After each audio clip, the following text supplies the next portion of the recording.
headlights are Model T. The grille is 28. The body, doors, and cowl are the front half of a two-door sedan. It's also got wheelie bars on it. Basically, it had no doors, no floors. They were rusted out and gone. A lot of bullet holes in the dash. It's made of multiple parts and pieces to look normal. There are bars coming out the back so that if the front end comes up, you don't tip over.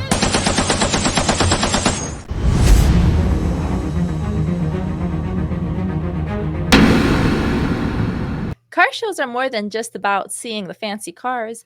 Each car has its own unique story behind them. Hi, I'm Lainey Law. And I'm attorney Andrew Myers. Today we're going to be talking about car shows and the pride that some people put into their car. So I know for me personally, I'm not a super big into cars person. You're not? I know, it's crazy. I do bedazzle my car. My car's got some bedazzling on the inside. Do you have anything fun customized about your car, Andrew? No, we don't want to talk about my car. We don't want to talk about a 10-year-old Toyota, no. Yeah, but even like a lot of people you'll see on the road, I mean, everybody's got stickers nowadays. It's just like, don't mind my driving, or like, sorry, I'm a bad driver. Like sometimes you'll see some pretty funny stuff. Sometimes people put some crazy stuff. I see a lot of flags around New Hampshire cars personally. I don't know if there's any strange customizations you've been seeing. Well, at the car show we're going to be looking at in 1 minute, there were a lot of interesting, we'll put it that way, interesting customizations, and there were a couple of flags too.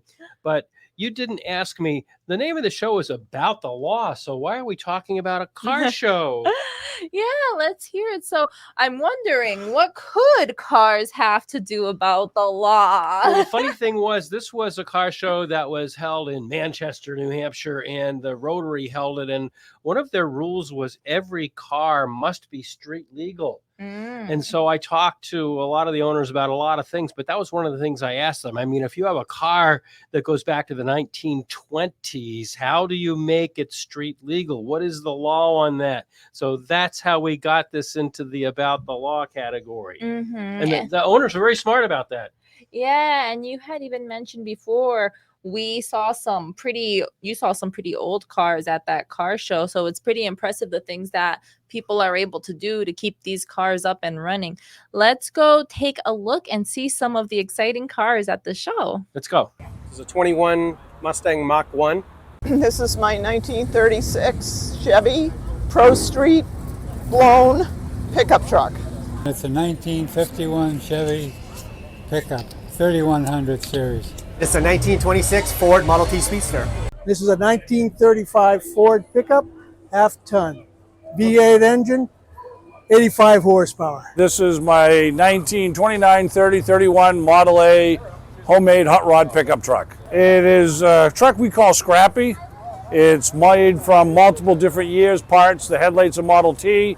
The grille is 28. The body, doors, and cowl are the front half of a two-door sedan that I hand-built the roof, the back of a 30 Model A pickup, and I've hand-built the pickup bed itself. I don't know who loves cars more, the people that own them and love to talk about them and love to show them, or those of us who like to walk around and look at them and talk to the car owners. At this car show, the oldest car I saw was from 1901. The most recent car I saw was from 2021. So let's go take a look. One vehicle with a story whose owner couldn't be found. The Rat Rod. Complete with special riders situated around the truck. Too bad we couldn't find the owner. But we're told the Rat Rod was built from scratch with pride and determination.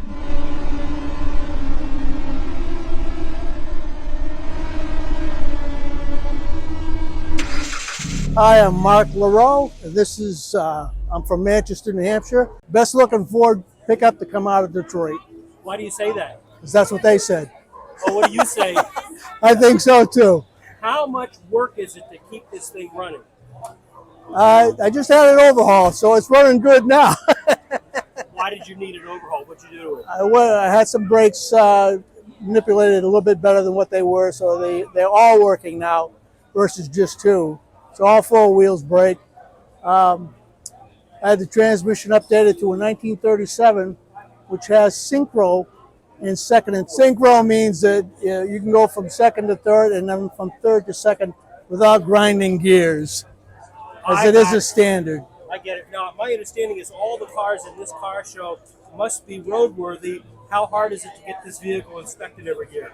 Don't need an inspection on a car this old. It's 88 years old. They do not have anybody to inspect it. Really? My understanding is also in New Hampshire, if a car is more than 20 years old, you don't need the title either, right? Correct. That's right. But I do have a title. But you do take good care of the car, and what other maintenance have you done? Oil changes, things like that. I had the steering updated also to a 37 steering box. What kind of mileage does a car like this get? Terrible. All right, I've got to ask, what is with that hood ornament? Just a crowd pleaser, that's all. That's not original equipment. No, it's not. Tell me the story behind it. I had a friend that had it. He made it for his car. He's got a 1936, and I said, I want it, and he gave it to me. Is that a real gun? No, but it does shoot blanks. Greg Bickford, and I'm from Pelham, New Hampshire. I've had several Mustangs myself. I've had a 2010, a 2015, and now I've got this 2021. And each one has been an improvement over the last. So this one is by far the best Mustang that I've owned. It's not the best one out there, but it's the best one I've owned. Now, come on now, I got to ask you. I'm old enough to remember the 1965 and the 1966, and they had to be red. You're telling me that a 2021 is better than those cars? Well, it's better performance-wise, I'll say that. Really? Collectability-wise and interest-wise, probably not. But performance-wise, oh yeah. This thing will outperform a 65 hands down. Okay, well now I was too young to really understand, so I didn't know anything about performance in 65. But those cars in 1965, they could really go. Oh yeah, and they still can. They're phenomenal cars. You know, it's great to see them out. How many car shows have you been in? Over the years, countless. It's been quite a few. All up and down. In Florida, I've been to car shows. I've been in rallies, multi-state rallies, organization called Rally North America. They do these big charity rallies, and I've done 5 of those with them. Let me ask you a secret, and nobody will be watching this, I promise. Nobody will watch this ever, anywhere. What's the fastest you've had this car? In Mexico, I had it up to about 116. 116? Yeah. Where was that? In Mexico. Where in Mexico?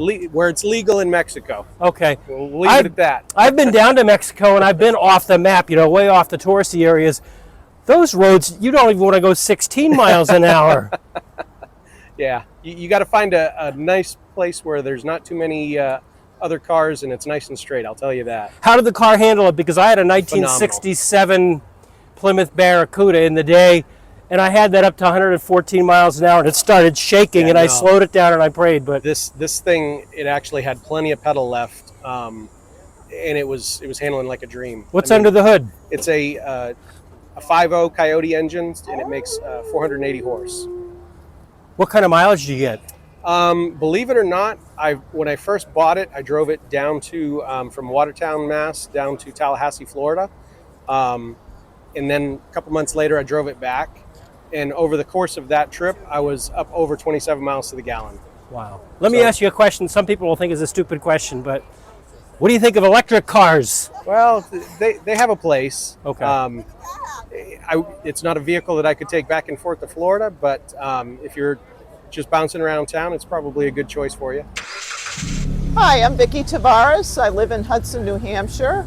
How much work went into getting that 1936 on the road? To getting it to this point, quite a bit. We redid the interior, we've redone a lot of things, and of course, making it a pro street was a bit of a chore. It's also got wheelie bars on it. What's a wheelie bar? I don't know, tell me. There are bars coming out the back so that if the front end comes up, you don't tip over. No, I thought that was for 13-year-olds on their bicycle. No. Does that ever happen? Do you ever wheelie in the truck? I haven't, but the man that I got it from raced it, and he has pictures of it with the front end up in the air. Okay, tell me more about the story behind it. Why did you buy this particular vehicle when there's so many of them out there? Well, actually, I had an older Corvette, and I married my husband who had Pro Street blown vehicles. and I saw him. He was scrolling through Marketplace, and I saw this truck on there for sale, and I said, well, go back to that truck. What is that? And so he did. He went back, and I looked at it, and then kind of just passed up on it. But then we went to a swap meet, which is where you can buy parts, and they had, the man that was selling it had cancer, unfortunately, and he was selling the truck and had it there on a trailer. So I went over and looked at it, and then all the way home, I'm trying to say, well, you know, what do I have to do to be able to buy this truck? And, you know, move money and 401k, and I got all the money together, and we went back and bought it. You must love this truck if you took money out of your 401k. I do love it. Do you drive it around? Yeah. What's the furthest you've driven it? Out to the beach, from Hudson, New Hampshire to Hampton Beach. Do you get a lot of looks over there? Oh, yeah. What do you like the most about this vehicle? I don't know. It's just different, and it gets a lot of attention. What's the fastest you've ever driven it? Oh, probably 110. You've driven this car 110? Yes. Do you want to bleep that out, or do you think the statute of limitations has expired? I'm good. How many miles a gallon does this thing get? I don't know. I don't want to know, because that'll take the fun out of driving it. It's a lot of fun. Anything else you want to tell me about this vehicle before we go? No. Just wish all the hot rod drivers a safe and happy trip. Hi, my name is Paula Blank. I'm from Brentwood, New Hampshire. Why did you pick this car of all the cars? Well, I have a few Model Ts, but this one I just built actually. This is its first time on the road today, and I built it to put in the Great Race next year. It's a timed event across the country. Tell me more about that. What are you doing with this car next year? So next year it's called the Great Race. My son and I, we're starting in Kentucky, and we're joining about another 150 cars, and we're going to drive all the way to Maine. From Kentucky? In 9 days. How far of a distance is that? It's about 2,600 miles. What's the gas mileage on this car? I don't know yet. Normally about 17, 18, but I'm trying to get a little more out of it because I need to get more mileage, of course. How much work does it take to keep this car running? You're constantly tinkering with it, but like parts are readily available, and it's a love. You really like working on it. Wait a minute, I have a 2011 Toyota, and I can't get parts for that. How do you get parts for this? Where? eBay. Really? Online, yeah. Okay. Yep, track them down. And we have a group of people that I belong to, members, fellow Model T enthusiasts, and we all share parts also. Okay, you're from Brentwood. That's where the court is. Have they ever pulled you over? No, not yet. My name is Don Dickey. I live in New London, New Hampshire. Why did you pick this car? It was a five-window truck, that's why. Why do you like five-window trucks? I just like it. It's the way it looks. How would you stack this Chevy up against other Chevys today? The other Chevys are too big. You like this size? Yeah. I see. My name is Mike Johnson. I'm from Barrington, New Hampshire. It was a bunch of free parts. Why did you do that? Don't you just go out and buy a car? What's the fun? The fun is the build. Really? The build, it was hand built. The frame came out of Raymond, Maine. The engine came out of northern New Hampshire, and the body parts, the parts of the Model A, came from Haverhill, Mass. Where did you get the idea to do this? The head, wandering, a nightmare. How many cars have you done like this? This is like one of 8. I got a 24 Model T Roadster pickup I'm putting together now. I have a 24 Studebaker that I drive, 4-door sedan. I've got a 31 5-window coupe at home. I got a collection I've built and put back together. How long did it take you from buying the first part, wherever you went, until you got it driving? About a year and a half. I've driven it all over the place. I drive it as a regular vehicle. I drove it today for an hour to get here. What kind of mileage does it get? Don't know. Fill it up, drive it there, and drive it home. It's almost 100 years old, not quite, right? Right. It's the oldest part is the Model T headlights, which are about 1926.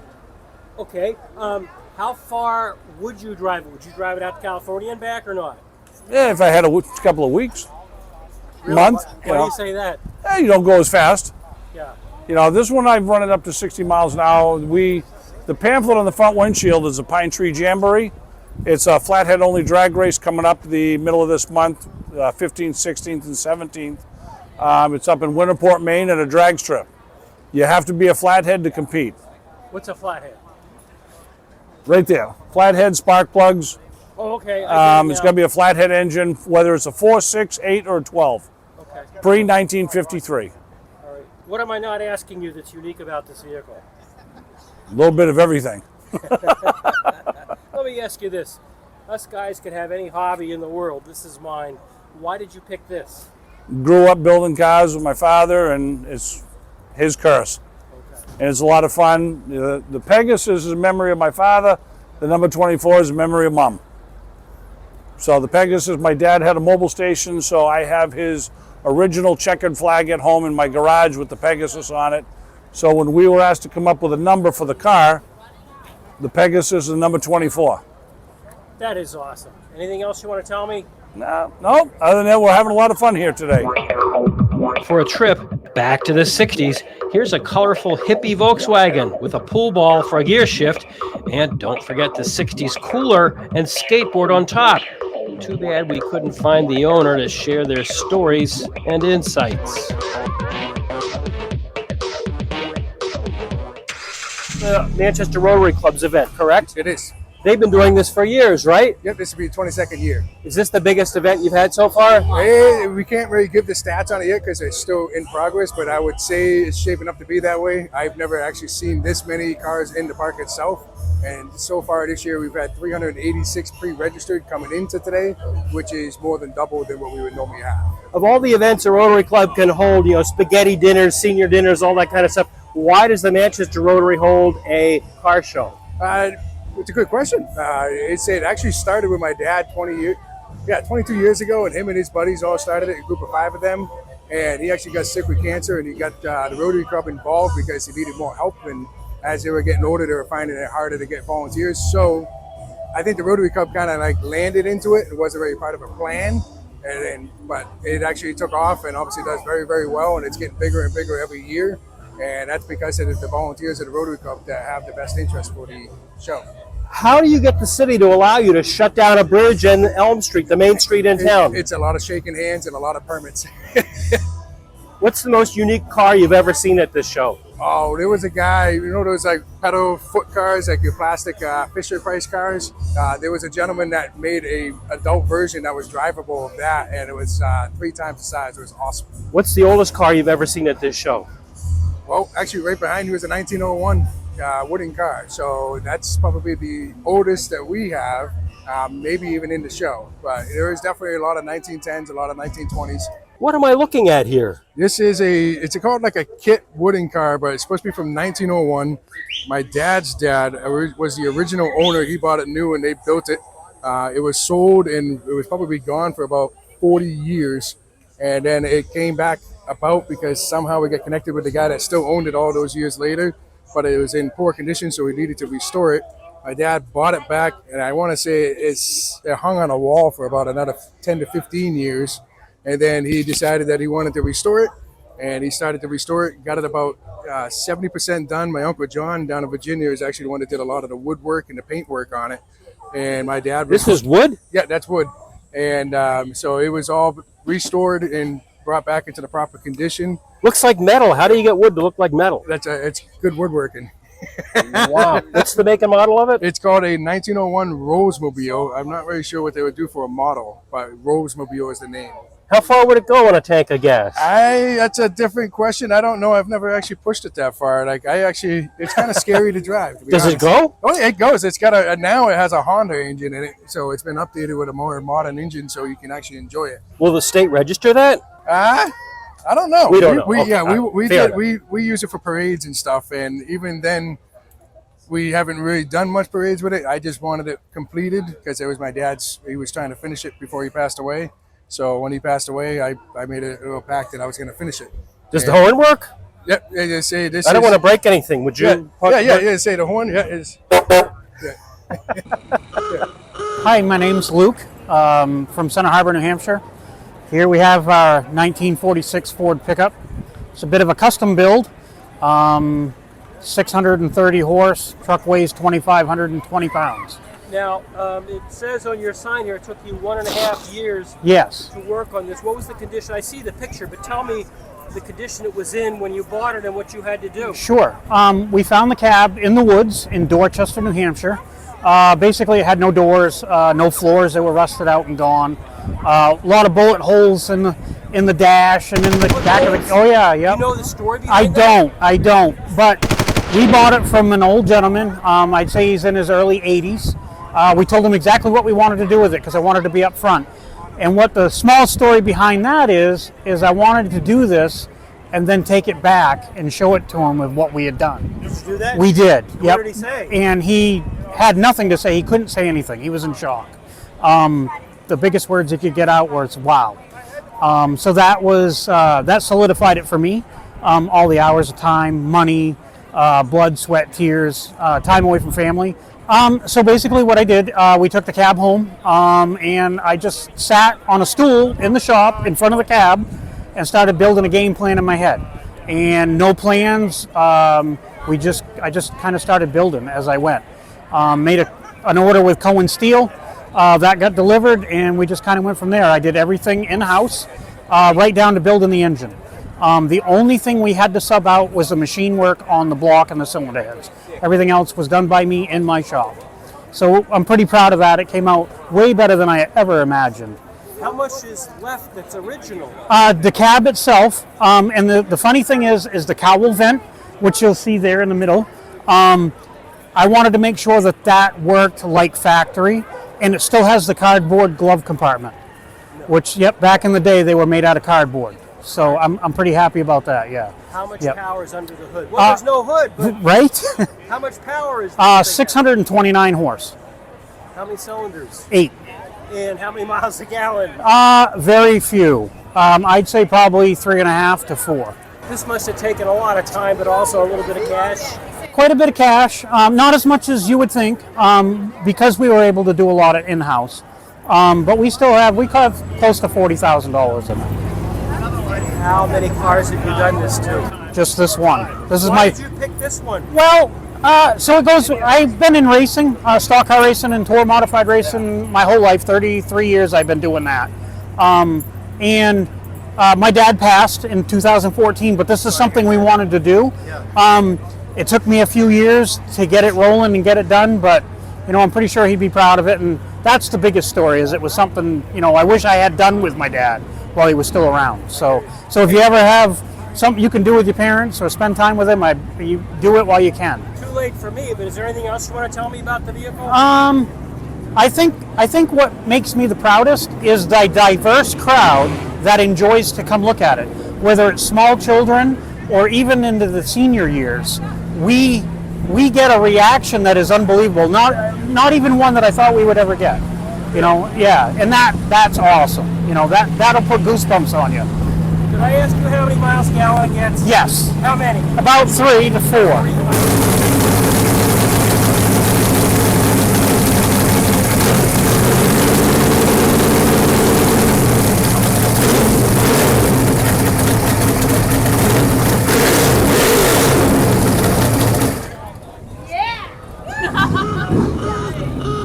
David Patton and Tanya Patton from Manchester, New Hampshire, and this is a Polaris Slingshot. What is a Polaris Slingshot? It's a 3-wheeled motorcycle. And what have you done with it? A lot of different work. So first thing was a fender. We put a hood vent in it. We've changed a lot of the plastic into aluminum coated that matches the vehicle. We have lights underneath. Air intake, we souped the motor up. What color was it when you got it? This was the color. This was the original color. Why did you pick this color? My understanding is if you have a bright color, it'll just attract the police. Why did you pick this color? Because I love this color. My other car is also this color. I never would have been able to guess that that's your favorite color. Is it roadworthy? Absolutely. We've driven it all the way to Maggie Valley, North Carolina. You're from North Carolina? Originally, yes. Where are you from? Manchester, New Hampshire. Can you give me the brief version of how you guys met? I went into a store here in New Hampshire. I saw her, fell in love with the second I saw her. And I actually quit my job in North Carolina, came here just to be near her. And we've been together almost 25 years and married 23 tomorrow. That's fantastic. Why did you pick this particular make, model, year, color of a car? This is the first time coming out in this color, limited to this year only, and also first time they did auto and manual at the same time. So it has an automatic and a manual transmission. You push a button and choose what It's you an want. auto with paddle shifters. I like the auto. I can't drive manual. I'm I too love afraid the to roll manual. back. How far have you driven this? Maggie Valley, North Carolina, then Tennessee into Tennessee. Yeah, What kind of mileage do you get? 30. What other car shows have you gone to? A lot of New Hampshire muscle car shows. That's the one to go to. Yep.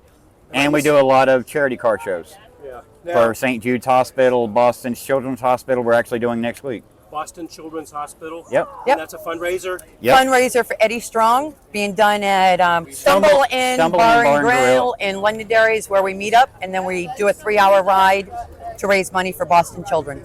I had a choice to either go follow those guys that are running for president and a girl that are running for president, or come here. Why am I having more fun here? Because we're telling you the truth. My name is Maxwell Daigle. I'm from Hooksett, New Hampshire, and this is my 1975 MG Midget. Why did you select a MG Midget for that? It was when my grandfather was young. He had one very similar to it. He had an MGB, and I've just loved him since. Plus, it was a cheap option. How old are you? I'm 14 years old. How did you get into this, even though you can't drive legally, right? I cannot drive. My grandfather had him when I was young, and I've just been around him, coming to this show since I was probably 4 or 5. When you bought this car, did it run? It did not. It did not run. It did not drive. So Not why at did all. you buy it? Because I thought I could fix it up, which I ended up being able to, and I wanted something to be able to learn how to work on cars. Tell me the work that you put. What did you do to get it going? So I'm in the process of doing one side of my suspension, and I've got a complete suspension done on the other side. I did all the brakes. I had to do the entire electrical system to get it running. I bought it mostly because there was no rust, and I can fix anything besides rust. I'm no good at the body work. How much time did it take you to get it running? Years. When did you buy it? I bought it off of Facebook Marketplace from a guy in, I believe, Laconia. When? 2 years ago when I was 12. What motivated you to do that? I just love the community, love cars. It's so much fun. I've got, should I pop the hood? Sure. I've got a little 4-cylinder, 1500 cc, making probably 50 horsepower.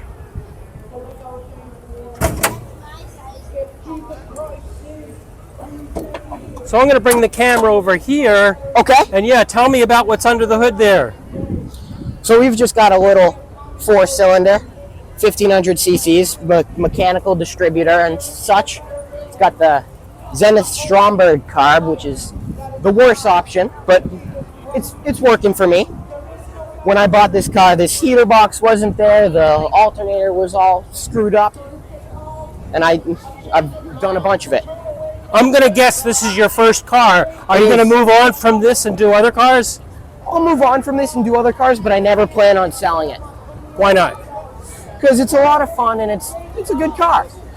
Hasn't left me stranded yet. Any significance in the fact that it's a British car? The community around him is fantastic. The British car, I'm a member of the British Cars of New Hampshire. They're fantastic people, and I really like them. But their electrical systems are always broken. How you doing? My name is Philip. This is my 1936 Pontiac, and I'm from Derry, New Hampshire. You're from Derry. Yes. That's why it's a mobster car. Yes. How did you get that license plate? So honestly, I wanted Tommy gun originally, and the DMV wouldn't let me have it because you can't have gun on your license plate. So I said, well, the next best thing is Al Capone. Even though this isn't the car Al Capone drove, it's from the same era, so I thought it would be pretty suiting for the car itself. Yeah, I knew that the DMV, the Safety Department of New Hampshire, screens license plates when you put in for a vanity plate. I knew that, but I thought they were looking for obscenity and that kind of thing. I didn't think that they were looking for something like that. Yeah, you can't have the word gun or knife or anything like that on them. They were pretty strict about that. And Capone is a name, so technically they can't say that my last name wasn't Capone. And it's not, you don't say Al Capone, but still, he was a pretty bad guy, wasn't he? Yeah, he had an infamous background, that's for sure. Now, of all the cars you could have, there's a million cars. Why did you pick this make, model, year? So I actually picked this one because it was It was in really, really good condition for the year. I mean, completely original. It had, no one had messed with it. And I have young kids. It was perfect for the kids in the back seat. Cruise to the beach, go get ice cream, go to dinner. It was, safe, reliable, and it's just an overall great car to drive. It's super comfortable. It's pretty small inside compared to the kids today have nice, big, huge SUVs. Yep, but they fit in it no problem, and they love it. How much work is it to keep it running? It's not that bad, actually. I mean, it took me about a year and a half to put it together as you see it from when I got it. And other than just, gas and regular maintenance, that's all I've really done to it so far. It's still running? Yep. Do you have any trouble getting it inspected every year? Nope. I just, I take it right down to the registry, and they slap a sticker on it, and everything's good to go. Hi, I'm Chris Landry from Hudson, New Hampshire. The car is a 1915 Model T Speedster. Why did you pick this car of all the cars? It's kind of a funny story. I was looking for some sort of fun car. Didn't really know what I was gonna find. I knew a little bit about these Speedsters because I have a friend who has one. I'm looking around and I came across this car on eBay, believe it or not, and said, "That'll do. That'll be a good car." So I went. It was in Vermont. I went out and took a look at it and bid on the car. And it wasn't that straightforward, but I ended up winning it. Does it still run? I drive it probably 2,000 miles a year. It runs all the time. How do you keep a car like, what year is it? 1915. How do you keep a car like that running? It's over 100 years old. They made over 15 million Model Ts, so there's still quite a few of them around, and there's a pretty good parts infrastructure. So there's a lot of parts around. Yeah, it takes some work. You got to. You don't drive it outside in New Hampshire in the winter. I don't drive it outside in New Hampshire in the wintertime, but I drive it all over the place in the summer.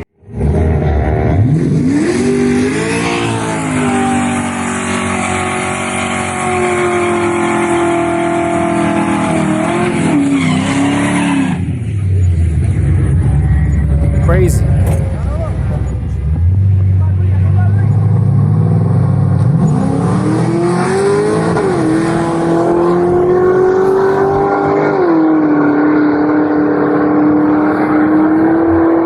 Wow, that was a lot of fun, interesting cars you saw. What were some of your favorites? Well, there are a lot of interesting people. Like I said in the beginning of the show, what's the most interesting to me is not necessarily the cars themselves, but the people that have spent all of this time working on their vehicles. There were two different people that just spent so much time getting parts from here and there. In other words, they didn't start with a car and then fix it up. They actually got pieces and parts and put them together into a car. There was another guy there who pointed out that he got an old car that was in the woods, and it was just decaying in the woods, and it had bullet holes in it. Oh my gosh. Obviously, these vehicles and these people have stories to tell, and they really put their lifetimes, they put their blood, sweat, and tears into these vehicles. So it's fascinating. Yeah, and one of the interesting things you kind of touched on earlier is like street legality, where for the Manchester Car Show, these cars did have to be legal. You don't see it as much in the United States, but when I travel to and from Puerto Rico, it's like funny because it's a lot of people do take pride in their cars, but you see like those cars with like the super hydraulics or like the crazy lights. In Puerto Rico, they have like these huge cars that people used to sell things that'll have like party lights and speakers. It's pretty interesting the things that people accomplish, but I kind of agree with you where it's nice to see these people who take their cars from scratch and kind of build it up into something that's, can actually be used and is actually legal. The fact that people are able to take these cars that are decades old and keep them running, it's a testament to like the art form, I would say. And the other thing is the theme cars, like the woman that had the pink car and she put the Barbie out on the hood of the car. I mean, that kind of a theme thing. And the kid, the 14-year-old kid with the British MGB GT. And the story behind that is I remember when I was a little kid, my father had a friend with an MGB GT British car, and it only has 2 seats. And I could barely squeeze in the passenger seat of that car, but I loved that when he came over and took me for a spin in the car. So that brought back a couple of memories, happy memories. And just the other thing is just the amount of perspiration and brains that people put into these. I asked the one guy, where do you get the parts? Because I mean, I have a 10-year-old Toyota and it's getting to the point where you can't even get parts for that car. Oh, we get them on eBay. They come from California, they come from England, but we go out on eBay, and it must take a lot of time to find these. But it, like I said before, it's really these people's lives, and they put a lot into it. The other thing that I did mention before in one of the interviews is that I think it's amazing that they get the city of Manchester to shut down the main street. I mean, how many cities would allow that? But they do. They not only shut down the main street, Elm Street, but they also shut down one of the major bridges, the bridge. No, it's crazy. I mean, it's beautiful. It's nice to see, I think Manchester is a unique city in the sense like we have like our cat alley. They shut down for the taco tour. They shut down for like this car show where it seems like Manchester really, encourages local people to kind of show off and embrace the arts. One of the things like you mentioned is like you have to have such an intimate knowledge to be able to get these car parts and put them together. It's just like I feel like every day like something's wrong with my car, so it's like I'm already learning so much. It's like you learn about the calipers, the rotors, the brakes. Like imagine putting a car together, like a serpentine belt I didn't even know existed until mine was right, RIP, Yeah. So to be able to make these cars is just like there's so much to it. It's like you got to know the parts, you got to know so much specifically about the car itself, and then even on top of that, like what makes it legal, what's compatible. Even on computers, people who make computers, you can get parts that are supposed to do the job, but if they're not designed to fit into each other, it's not going to work. And so like you said, it's just like the brain power, the dedication, the time into getting these parts, because you're getting them from California. It's like you said, it's just like my mechanic. You go and you have a car problem. It's just like, we're going to have to find that part. People are like searching junkyards for pieces for cars that were built in like 2005. So imagine 1901. It's insane. And the other thing is, it takes a lot of work to organize an event like that. I've never organized an event that big, but I have organized some events. And just to get that number of people to work on that many different things and to coordinate everything, I mean, to block off the streets, to get the food vendors there, to get the car owners there. So I just want to thank the people that allowed us to go over there and take their picture and turn things upside down. And so I just want to thank them for taking the time to talk to us. Interesting bunch of stuff that I saw there, and an interesting bunch of people, and I wish them all the best of luck. Yeah. Thank you guys. If you made it this far into the video, we appreciate it so much. We look forward to looking at whether it be car shows or even local events. So if you have anything that you're interested in seeing, please let us know down into the comments. We love new ideas. Be sure to like, comment your ideas, and subscribe to our channel if you enjoyed this. And we look forward to seeing you in the next one. Thank you.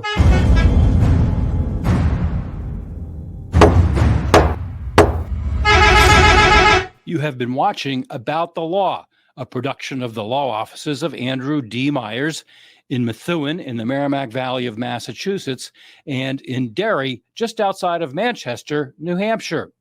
Remember to click the like and subscribe buttons down below. And if you enjoyed this video, be sure to share it with your friends and others. If you'd like to talk to me about an injury case, a car accident, a slip and fall, a serious bodily injury case, or some other case, please feel free to contact me. I'd love to talk to you. You can contact us through my website at attorney-myers.com. We have a contact us block, or you can call on one of the telephone numbers we've given there, or you can email me at andrew@attorney-myers.com. The foregoing is offered for informational purposes only. It is not intended as and does not constitute legal advice. Laws vary widely from state to state. You should rely only on the advice given to you during a personal consultation by a local attorney thoroughly familiar with state laws and the area of practice in which your concern lies. This podcast must be and hereby is labeled advertisement in some jurisdictions.